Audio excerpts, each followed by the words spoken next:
Tôi phải đi, I gotta go. So với phòng của tôi, phòng của bạn rất gọn gàng. Compared to my room, your room. Compared to my room, your room is so neat. So với Brandon thì bạn là một quý ông. Compared to Brandon, you're a gentleman. Tôi không khá giả so với bạn bè của tôi. I'm not well off compared to my friends. Ý tôi là chúng ta không biết điều gì sẽ xảy ra. We don't know what will happen. Để coi còn làm cái gì. Let's see what needs to be done. Let's see what needs to be done. Để xem cái này có hoạt động tốt không. Let's see if this one works properly. Chúng ta sẽ xem điều này kéo dài bao lâu. Let's see how long this lasts. Để xem cái gì sai. Let's see what's wrong. Tôi thích nhìn thấy bạn cười. I like to see you smile. Có khả năng cuộc họp này sẽ kéo dài. It's likely that this meeting will last long.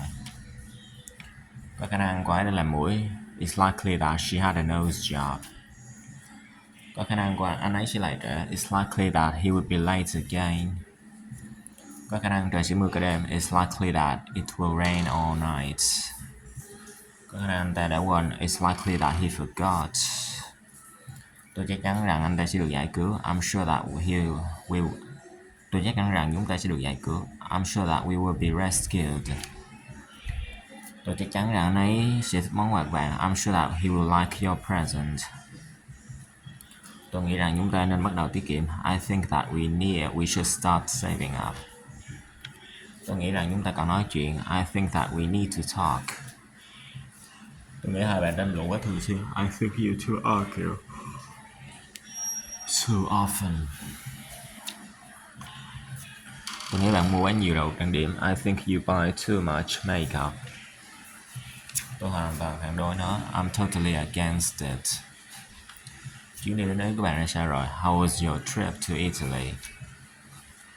Cuộc phỏng vấn việc làm của bạn ra sao rồi? How was your job interview? Bài kiểm tra của bạn ra sao rồi? How was your exam? Bộ phim ra sao rồi? How was the movie? Cuộc hẹn hò của bạn như thế nào rồi? How was your date? Ai sẽ mướn một người như anh ấy chứ? Who would hire someone like him?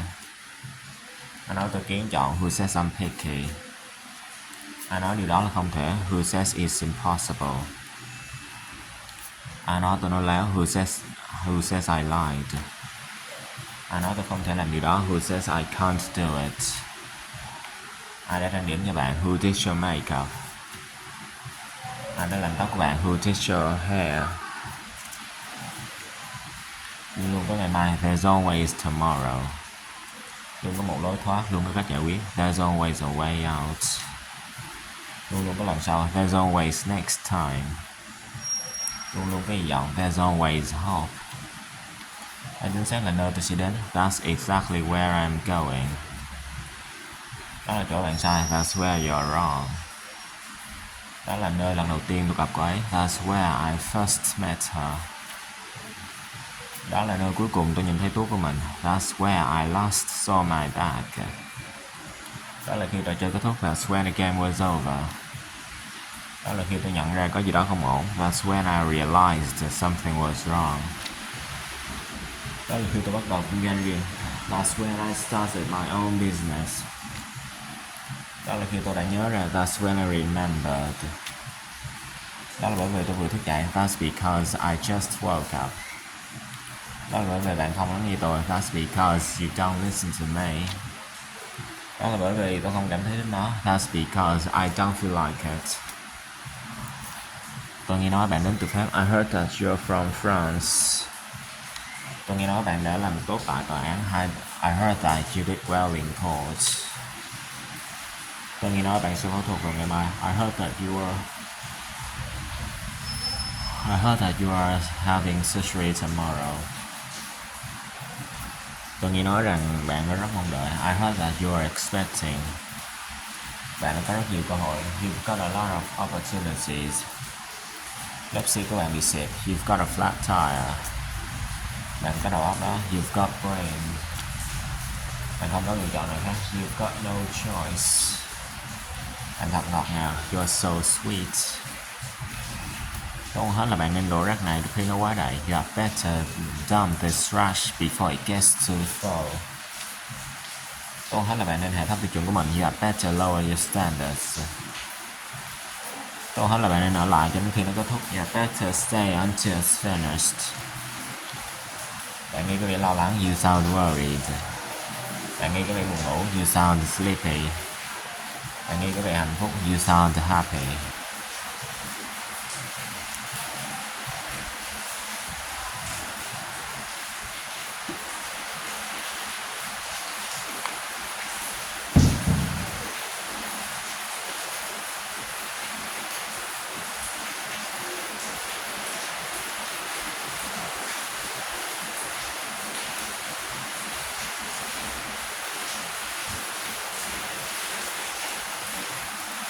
Bạn nghe có vẻ say. You sound drunk. Bạn nghe có vẻ bệnh. You sound sick. Tôi có nên đem theo gì không? Should I bring anything? Tôi có nên dàn nhạc nhỏ xuống không? Should I turn the music down? Tôi có nên trả trước không? Should I pay in advance? Để đưa bạn về nhà nha. Let me walk you home. Bạn không nên chơi trên đường phố. You shouldn't play on the streets. Bạn không nên mất bình tĩnh. You shouldn't lose your temper. Bạn không nên theo người lạ bất cứ đâu. You shouldn't follow strangers anywhere. Bạn không nên cho anh ấy mượn tiền. You shouldn't lend him money. You shouldn't lend money to him. Bạn nên lái xe cẩn thận. You should drive carefully. Bạn nên dọn phòng của mình. You should clean up your room. Bạn nên đi khám bác sĩ. You should see a doctor. Bạn có thể thấy nó khó chịu. You might find it unpleasant. Các bạn là không để đến một ngày nữa hả? You mean you can't come today? Bạn nhìn như một đứa trẻ thông minh vậy. You look like a smart kid. Nhưng mà thật thư thái. You look really relaxed. Bạn hãy chuẩn bị sẵn sàng. You have to be prepared. Bạn quên gửi cho con một cái nữa. You forgot to give me. You forgot to send me another. Bạn quên đón tôi tại nhà của Jason vào tuần trước. You forgot to pick me up at Jason's house last week. Bạn quên đi cho tôi liên quan của tôi. You forgot to give me my receipt. Bạn quên trả phiếu đường. You forgot to pay the toll. Bạn xứng đáng là hạnh phúc. You deserve to be happy. Bạn xứng đáng với những điều tuyệt vời. You deserve great things. Bạn xứng đáng được nhiều như thế. You deserve so much more. Bạn xứng đáng với nó. You deserve it. Bạn sẽ bỏ qua cho tôi dưới. Would you excuse me? Tại sao không đồng ý với điều này? Why not go with this? Tại sao không đến đó ngay bây giờ? Why not go there right now? Tại sao không phải ngày mai? Why not tomorrow? Ai quan tâm nó mắc như thế nào chứ? Who cares how expensive it is? Ai quan tâm bạn muốn ăn cái gì chứ? Who cares how what you want to eat? Ai quan tâm là về sao chứ? Who cares how far it is? Ai quan tâm bạn nghĩ cái gì chứ? Who cares what anybody thinks? Đường nào là đến công viên? Which way is the park? Đường nào là về nhà? Which way is home? Đường nào đến ông cài của chef?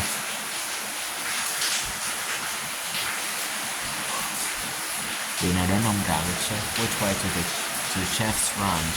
Which way to chef's farm? Đường nào ngắn nhất? Which way is the shortest? Đường nào hướng đông? Which way is east? Bất cứ khi nào tôi ở trên thuyền, tôi bị say sóng. Whenever I'm on a boat, I get seasick. Khi nào có cuộc họp? When is the meeting? Đám cưới diễn ra khi nào? When is the wedding?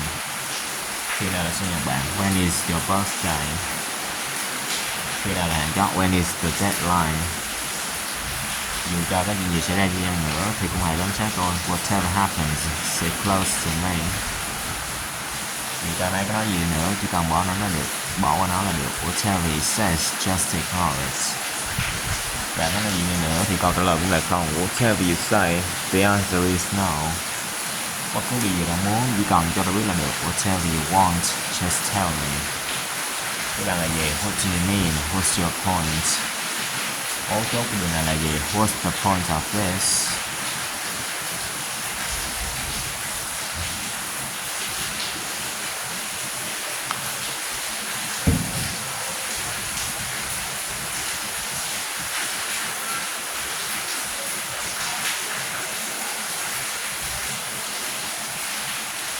Có gì khó hiểu đây? Was so hard to understand here.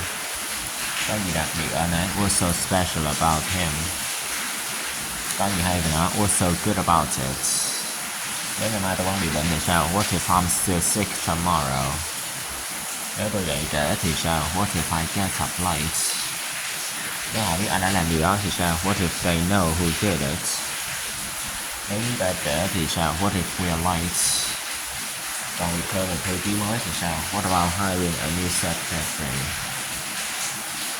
Còn việc đi đường cao tốc thì sao? What about taking the highway? Chúng tôi sẽ không để điều đó xảy ra. We are not gonna let that happen. Chúng tôi sẽ không chờ đợi. We are not gonna wait. Chúng ta sẽ bị trễ. We are gonna be late. Khi tôi còn là một đứa trẻ, tôi thường gặp rất nhiều rắc rối. When I was a kid, I used to get into so much trouble. Họ sẽ phản đối đến cùng. They're gonna object the whole way. Họ sẽ bắt đầu đặt câu hỏi. They're gonna start asking questions. Họ nói rằng không có mùa ở California. They say there are no seasons in California. Họ nói nó là tạm thời. They say it's temporary. Họ nói rằng nó gần như không đâu. They say it's the most painless.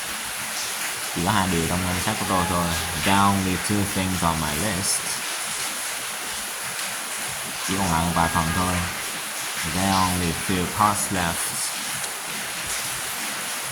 Chỉ còn thiếu một mảnh thôi. There's only one piece missing. Chỉ có một vấn đề thôi. There's only one problem.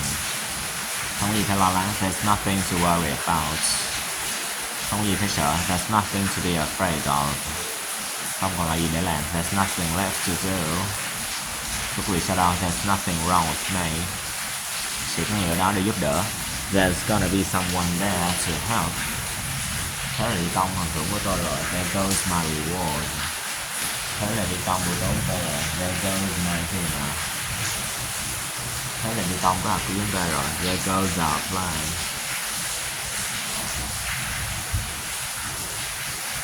Đó là lý do tại sao nó có vị rất ngon. That's why it tastes so good. Đó là lý do tại sao chúng tôi làm việc trễ. That's why we work late. Đó là điều mọi người nói. That's what everyone says. Đó là điều tôi muốn nhận được. That's what I want to get. Đó là cách cô ấy được nuôi lớn. That's how she was brought up. That's how she was raised. Đó là cách mà mánh khóe hoạt động. That's how the trick works. Đó là cách nó bắt đầu. That's how it starts. Nghe có vẻ như có rất nhiều công việc. That sounds like a lot of work. Nghe có vẻ là một thỏa thuận tốt. That sounds like a good deal. Điều đó thật nực cười. That's ridiculous. Cảm ơn nhưng tôi đã ăn tối rồi. Thanks but I've already had dinner. Cảm ơn nhưng có lẽ để lúc khác. Thanks but maybe another time. Cảm ơn đã giúp tôi hoàn thành dự án. Thanks for helping me finish the project. Cảm ơn vì đã cho tôi biết. Thanks for letting me know. Cảm ơn vì đã mời chúng tôi. Thanks for inviting us. Cảm ơn vì những bông hoa. Thanks for the flowers. Xin lỗi khi gọi cho bạn buồn thế này. Sorry to call you this late. Xin lỗi khi để bạn đợi. Sorry to keep you waiting. Xin lỗi đã làm gián đoạn. Sorry to interrupt. Anh ấy nên trở lại trong 1 tiếng nữa. He should be back in an hour. Anh nên kết thúc sớm. It should be over soon.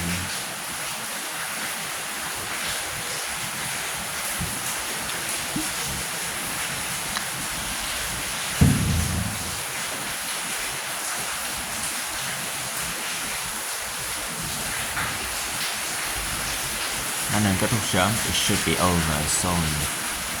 Hãy nhớ mua một số đồ tập hóa trên đường về nhà. Remember to pick up some groceries on your way home. Nhớ con chủ nhà. Remember to thank the host. Không có gì có thể được thực hiện trong tình huống này.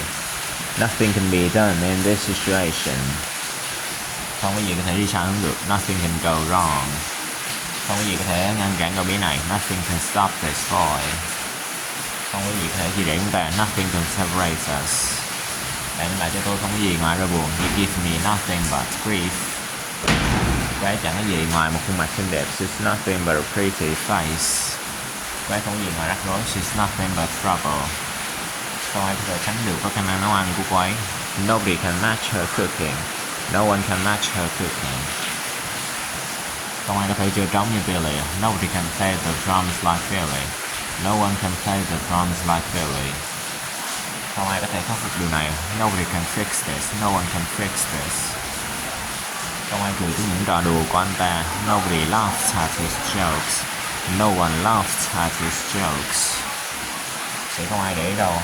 Nobody will notice. No one will notice. Một khi cô ấy đi rồi thì không còn thú cưng nữa. Once she's gone, no more pets.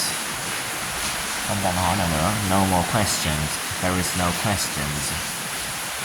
Không còn lựa chọn nào khác. No more options. There is no choice. Không còn thịt nữa. No more meats. Hãy chắc chắn khóa cửa trước khi rời đi. Make sure to lock the door before leaving.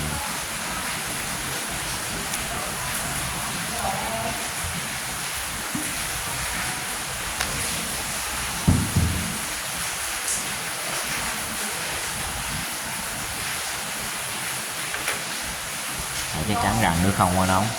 Make sure that the water is not too hot. Hãy chắc chắn rằng bạn sẽ chia sẻ với anh em của bạn. Make sure you share with your brothers. Chúng ta đừng vội phán xét. Let's not be quick to judge.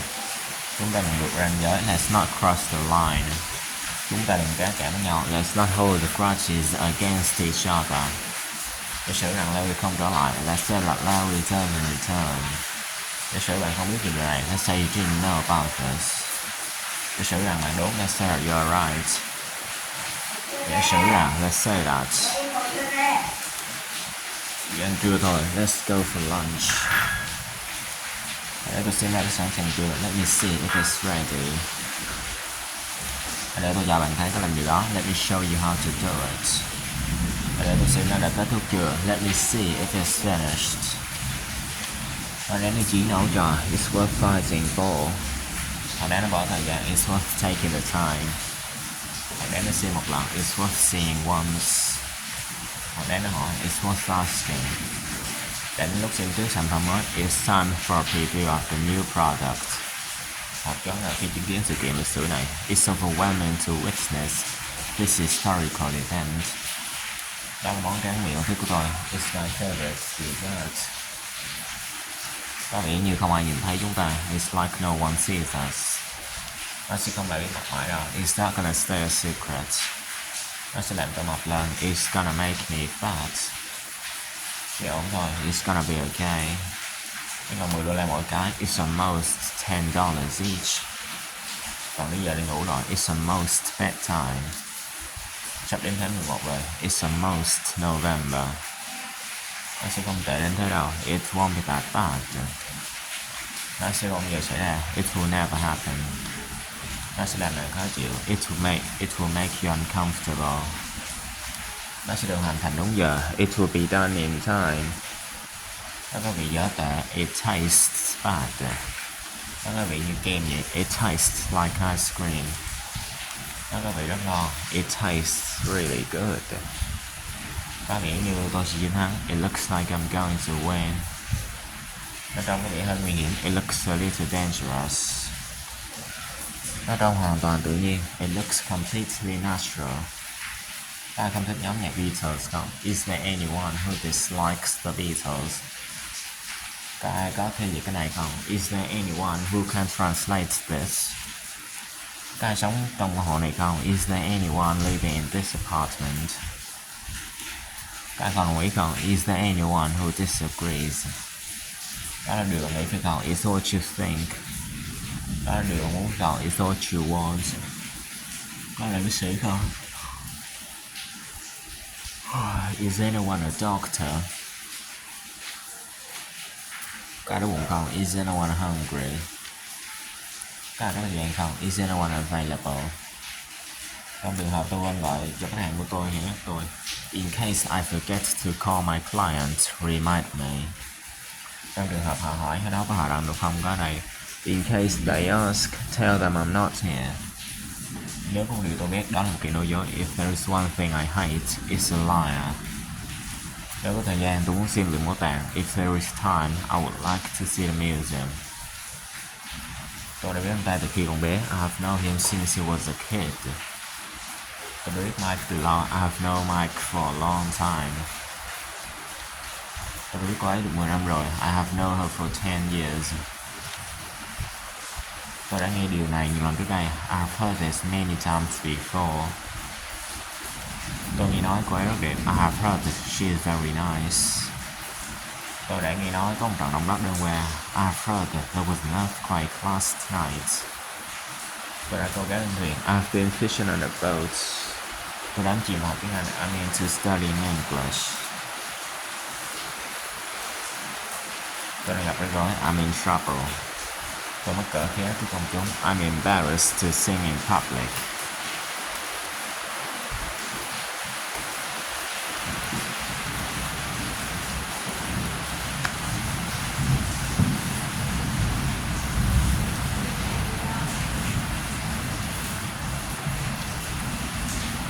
Tôi lo lắng về kết quả kiểm tra y tế của mình. I'm anxious about the results of my medical examination. Tôi nóng lòng muốn gặp cầu thủ bóng chày yêu thích của tôi. I'm anxious to meet my favorite baseball player. Tôi lo lắng về tham dự kỳ thi tuyển sinh học. I'm anxious about taking the university entrance exam. Tôi lo lắng về sức khỏe không tốt của ông tôi. I'm anxious about my grandfather's poor health. Tôi sẽ đáng thương các bạn là quá nặng. I'm afraid that your injuries were too severe. Tôi sợ câu trả lời là không. I'm afraid the answer is no. Tôi sợ đến trừ kho này. I'm afraid she failed his course. Tôi sợ đến trễ. I'm afraid you're late. Tôi hoàn toàn thua bạn về điều này. I'm absolutely behind you on this. Tôi hoàn toàn chắc chắn. I'm absolutely sure. Lần sau tôi sẽ cẩn thận hơn. I'll be more careful next time. Không hết là cho nên trở lại làm việc. I better get back to work. Không hết là cho nên sửa laptop của mình. I better go get my laptop fixed. Tôi muốn một phòng bơi bơi. I would like a poolside room. Tôi muốn một chỗ ngồi cạnh lối đi. I would like an aisle seat. Tôi tự hỏi khi nào nó bắt đầu. I wonder when it starts. Tôi tự hỏi những gì đã xảy ra đằng sau hậu trường. I wonder what happened behind the scene. Tôi tự hỏi họ có những lựa chọn nào. I wonder what kind of options they have. Tôi tự hỏi tại sao bạn từ chối lời đề nghị của anh ấy. I wonder why you refused his offer. Tôi sẽ không dành là bạn thất vọng nữa. I swear I'll never disappoint you again. Tôi sẽ không về trễ nữa. I swear I'll never be late again. Tôi cho rằng đó là cơ hội cuối cùng của mình. I suppose it's my last opportunity. Tôi cho rằng bạn cũng chưa từng nghe về nó. I suppose you haven't heard of it either. Tôi cho rằng nó không hợp. I suppose it's inappropriate. Tôi hối hận rằng tôi không nhận công việc. I regret that I didn't take the job. Tôi có lẽ không hoàn thành nó. I may not make it. Tôi biết bạn sẽ hối tiếc. I knew you would regret. Tôi biết tôi có thể tin tưởng bạn. I knew I could trust you. Tôi biết bạn có thể làm được. I knew you could do it. Tôi biết điều đó sẽ xảy ra. I knew that was going to happen. Tôi đã quên mất buổi tiệc chia tay với Shanice. I forgot about Shanice going away party. Tôi cảm thấy rằng chúng ta đang đi sai đường. I feel like we're going the wrong way. Tôi cảm thấy tôi có lẽ đã làm gì đó sai. I feel that I may have done something wrong. Tôi cảm thấy bằng không tận tâm. I feel that you're not committed. Tôi tin rằng anh ấy đã tìm hiểu về những nghiên cứu của bạn. I believe that he found out about your studies. Tôi cho rằng bạn đã quên chuyện của chúng ta. I assume you have forgotten our appointment. Tôi cho rằng bạn đó là có lý do. I assume you're here for a reason. Tôi cho rằng bạn đang đánh tôi. I assume you're avoiding me. Tôi đánh giá cao những gì bạn đã cố gắng làm. I appreciate what you are trying to do. Tôi đánh giá cao những gì bạn đã làm. I appreciate what you have done. Tôi đánh giá cao sự hỗ trợ. I appreciate the support. Tôi đánh giá cao lời đề nghị. I appreciate the offer. Tôi đánh giá cao lời khuyên. I appreciate the compliment. Tôi gần như đã bỏ cuộc. I almost gave up. Học lạc phóng làm sao how generous. Học buồn làm sao how sad. Học kỳ diệu làm sao how marvelous. Học thú vị how exciting. Tôi có nhiều thời gian how much time do I have. Bao nhiêu người biết về điều này, how many people know about this. Khả năng phỏng vấn diễn viên, how many applicants did you interview. Ánh sáng có thể đi được bao xa, how far can light travel. Bạn có thể chạy bao xa, how far can you run. Bạn sẽ chuyển đi xa được bao xa, how far away do you deliver pizzas. Bạn có thể nhìn bao xa, how far can you go see. Thư viện có bao xa, how far is the library. Giáo là sĩ quan như thế nào rồi, how did your driver training go. Trận đấu cuối cùng diễn ra như thế nào, how did the final match go. Cô ấy có vẻ khá ngại ngùng, she seems quite shy. Cô ấy có vẻ hào hứng về điều này, she seems excited about this. Cô ấy có vẻ hạnh phúc với công việc của mình, she seems happy with her job. Cô ấy có vẻ buồn bã, she seems upset. Hãy quên công việc và tận hưởng niềm vui chút đi, forget about work and have some fun. Hãy quên những gì đã xảy ra vào lần trước đây, forget about what happened the last time. Mặc dù tôi đang rất vội, tôi sẽ chờ đến even though I'm in a hurry, I'll wait for them to arrive.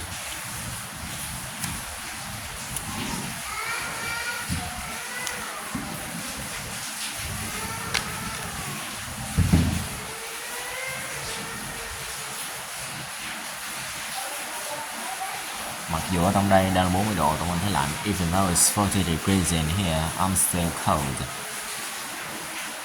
Mặc dù đó là một ngôi nhà đẹp, sẽ không cần mua nó. Even though that's a nice house, nobody will buy it. Ngay cả khi dự án thất bại, chúng tôi cũng sẽ thu được kinh nghiệm. Even if the project falls, we will gain from the experience. Ngay cả khi trời mưa, chúng tôi vẫn dự định sẽ đó. Even if it rains, we are planning to be there.